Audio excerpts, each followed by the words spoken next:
In this video, I'm going to talk about integrated development environment introduced by Google called Project IDX. So it's still in public preview mode. It's not launched to the whole public.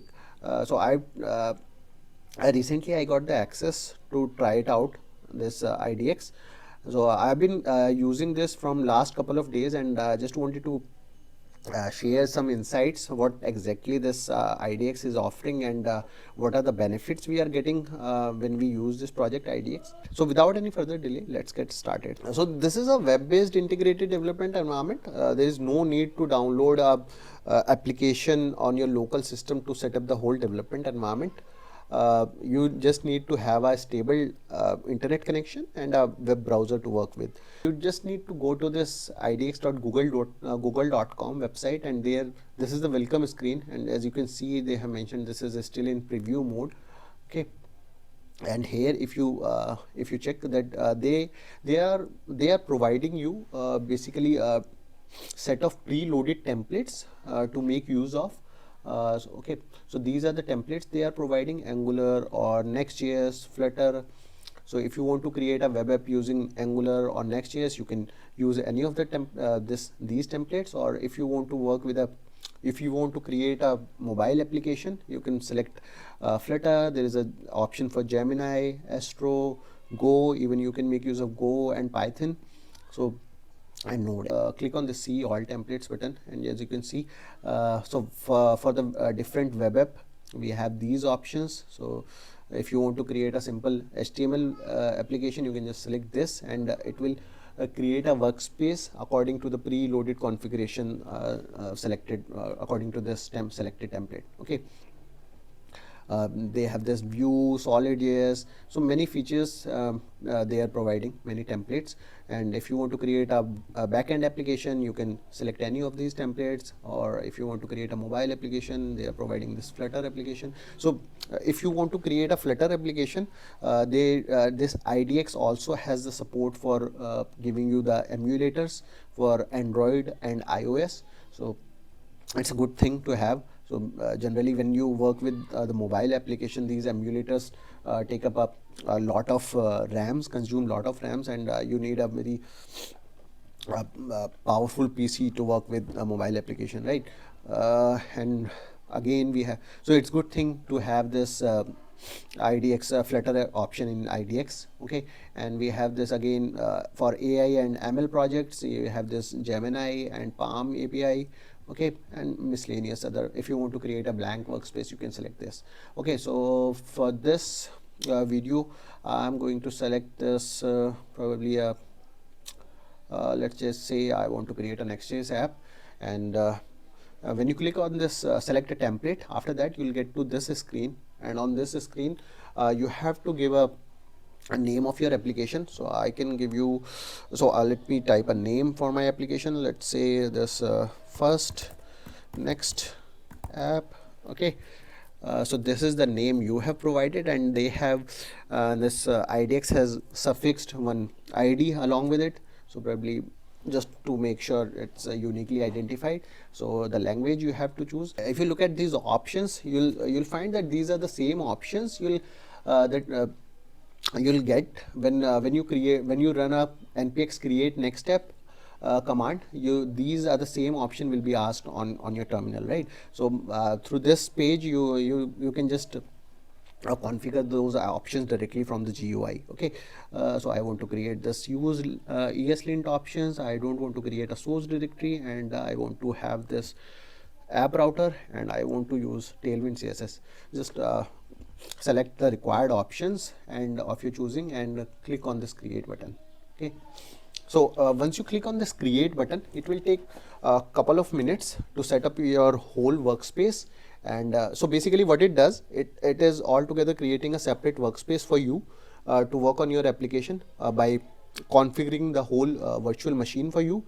And once these whole configurations are set up, you'll go to work on your application. Okay, while it is doing that, let me show you other things. So these are the other key features IDX is providing. Okay, it's a familiar environment. So basically it's built on called Code OSS project. So you'll find it very familiar. Okay, and I guess apart from this having this web-based IDE and emulators option, we do have this IDX AI option provided by Google. So it's like all the other AI assistants we have, like GitHub Copilot or ChatGPT. So this IDX AI is inbuilt with your IDX environment. Okay, I'll show you how we can make use of it. And again, with this you can create a project with a built-in templates, like we just did. Okay, we selected the next step template, so our project will be created with the preloaded configurations. And again, if we want to any repo from the GitHub, we can do that. It also giving you these options. And as I told you that there is a support for emulators as well for your Flutter app. Okay, it's for me, I guess it's a very good feature to have this emulators online. There is no need to consume to make your PC very slow. So we can just you make use of this. And there is a very good integration this IDX have with Firebase. So you can just create your web app or your mobile application and directly deploy it to Firebase. Okay, I'll show you what exactly we need to do to use this. And again, this is a very interesting feature, I think. So workspace sharing. So once you done with configuring your workspace, there is an option that you can altogether share your workspace with another one of your team members maybe. So there is no need to share the whole cloud repository to your team. You can just share the whole workspace, and they can maybe pair programming with you, do pair programming with you. Okay, so it's a very good thing, good feature, I would say.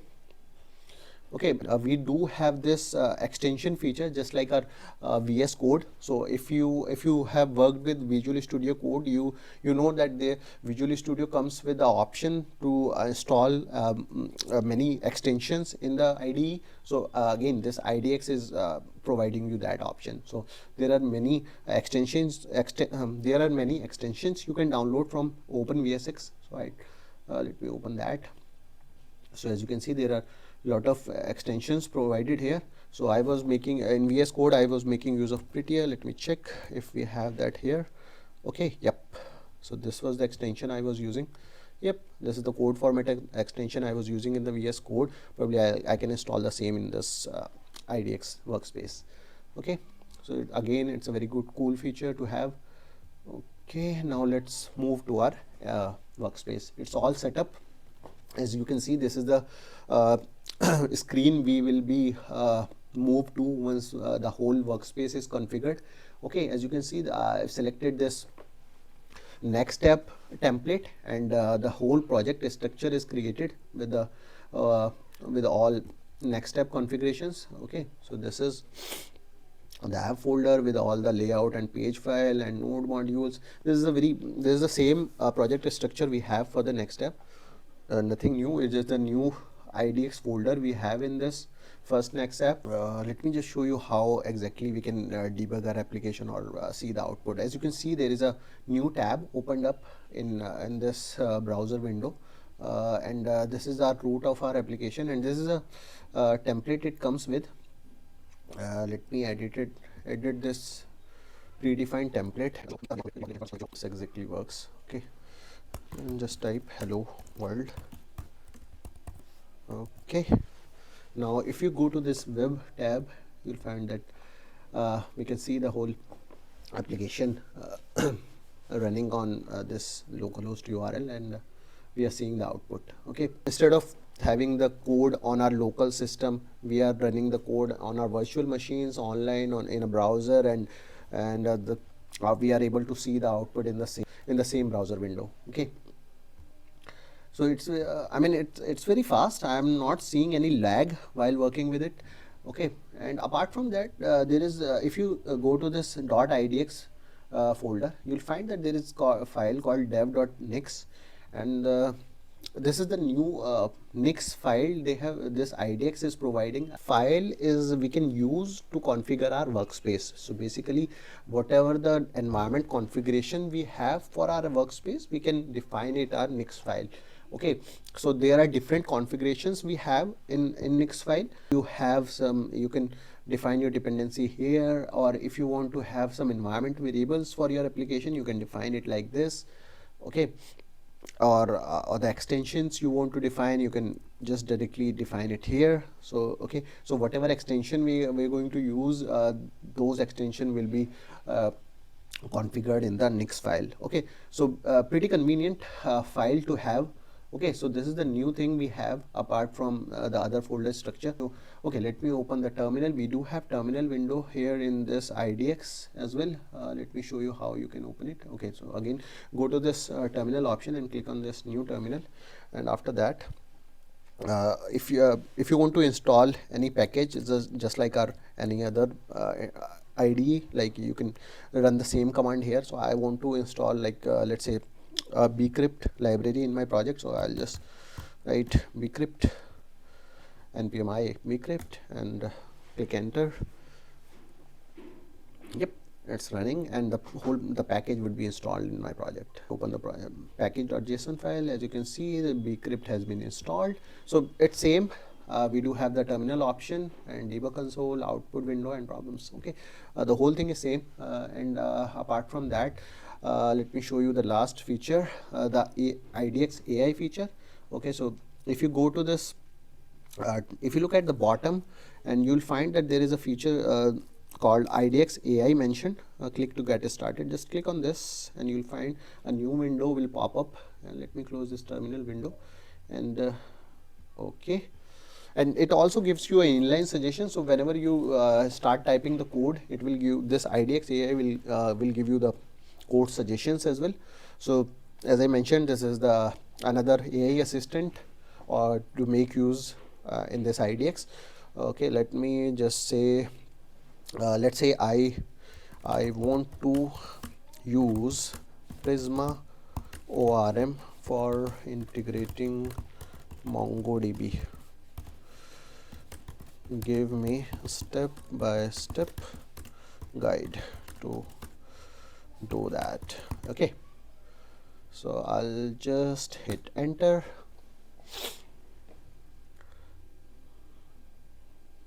Prisma ORM does not currently support MongoDB. You can find a list of, so clearly it is wrong. You can use of MongoDB in using Prisma ORM. Let me just write it another way. So how to set up Prisma ORM with MongoDB and in my Next.js app. Okay, it was working earlier. I tried it. Okay, let me try another thing. How to work with next auth in Next.js project.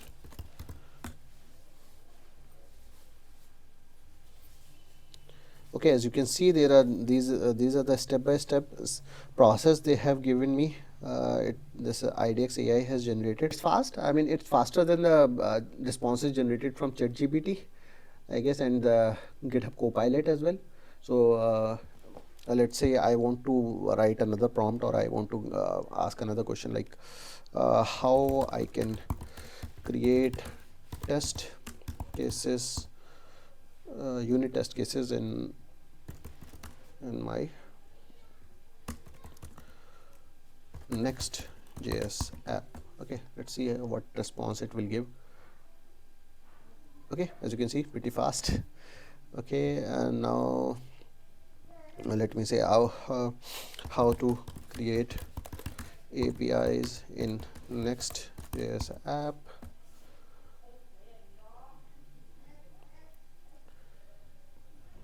Okay, so it's giving it's giving the responses, but you can but it's they have mentioned that use it with caution. You need to verify whether the responses this IDX AI is generating, whether this is correct or not. Use it on your own risk. Okay, I guess it's a pretty cool feature to have in your integrated development environment, to have just this a personal AI assistant. So it can help you with the various coding issues you encounter while working with your application. If you look at this left nav bar, there is an option for Project IDX and this Firebase. So you can click on this Firebase, and you can connect your workspace with the Firebase. You need to first create an account on Firebase and connect to the Firebase project, and through this IDX environment, you'll be able to upload or deploy your application to the server. Okay, it's pretty convenient to have this integrated in your workspace. Okay, let me close this project and work on the mobile app now. Okay. Okay, now let's see how we can create a mobile app. So if you go to your idx.google.com page, you'll find that these are the applications workspaces you have. This page, you'll find that what are the different workspaces you have created, and you'll get the list of it on this page, and you can directly go to these workspaces, and you can delete those and work with it whatever you want. Okay, and again there's this tab as well, where you'll find what are the different workspaces have been shared with you. So nothing has been shared with me, it's empty. Just create a Flutter app. Okay, let me select the Flutter option and say my Flutter app. Okay, and just click on create. Again, this is going to IDX has a limit of 2 workspaces per user. Okay, as you can see, I only have the limit of, I can only create 2 workspaces. So since I have already created 2 workspaces, let me delete the earlier ones. Okay, delete this one section. Okay, since it's in public preview mode, so they have put these limits. Okay, I guess probably later on these will be removed. Okay, now I should be able to create my Flutter app. Okay, sorry.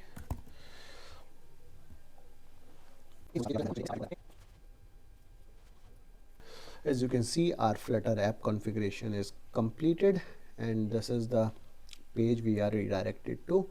Let's just edit our application and see how this looks on the emulators. Okay, would you like to use recommended VS Code settings for your Dart and Flutter? Let's just say yes.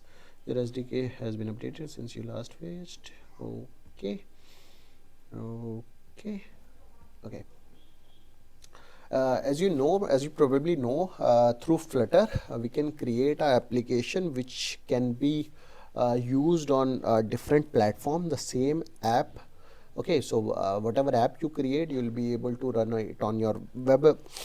You'll be able to run it as a web application, or you can create a Android application out of it, or you can create a iOS application. So one code will work on all the platforms. Okay, so this is the web app version. If we go to the Android tab, okay, so this is the emulator for Android. Okay, we will be able to run our this Flutter application or on our Android emulators. Let me show you how. So as you can see, this is the emulator for Android, and we can see the application running, we can see the application running on our Android emulator. And if let's just go to the iOS, and let me click on this start iOS preview. Let's see how our application looks like looks on our iOS phone. Okay,